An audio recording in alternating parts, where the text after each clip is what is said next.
Dans notre vie, nous faisons souvent face à des défis difficiles, des problèmes financiers, des conflits relationnels, des soucis de santé. Parfois, face à ces difficultés, nous nous sentons impuissants, comme si nous ne pouvions rien faire. Mais notre vie n'est pas faite pour l'abandon, elle est faite pour continuer à lutter et à relever les défis, même dans l'adversité. Dans 2 Samuel 5, 6-10, nous voyons que David a lui aussi connu de tels moments.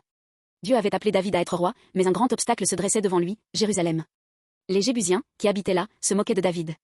Ils disaient même les aveugles et les boiteux peuvent te repousser, le considérant comme totalement faible. Cependant, David ne s'est pas appuyé sur sa propre force. Il a mis sa confiance dans l'aide de Dieu. Et par la puissance de Dieu, il a conquis Jérusalem. Cette ville est devenue la cité de David, et le centre du culte et de la présence de Dieu. La victoire de David n'était pas simplement militaire, mais un moment important dans le grand plan de salut de Dieu. Ce qui est encore plus étonnant, c'est que la victoire de David était une préfiguration de la victoire ultime de Jésus-Christ. Jésus a vaincu le péché, la mort et Satan pour nous.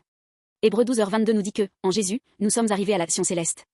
La croix et la résurrection de Jésus sont la victoire suprême.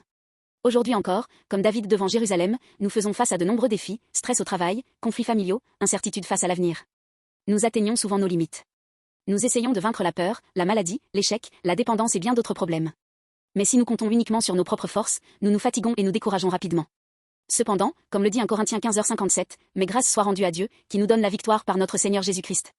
Nous qui croyons en Jésus, nous avons déjà la victoire en lui. Nous pouvons parfois paraître faibles, être moqués ou mal compris. Mais souvenez-vous, Dieu combat pour vous. Alors, chers amis, n'ayez pas peur et avancez avec courage. Avez-vous des problèmes financiers? Remettez-les à Dieu et faites un pas de foi. Y a-t-il des conflits dans vos relations?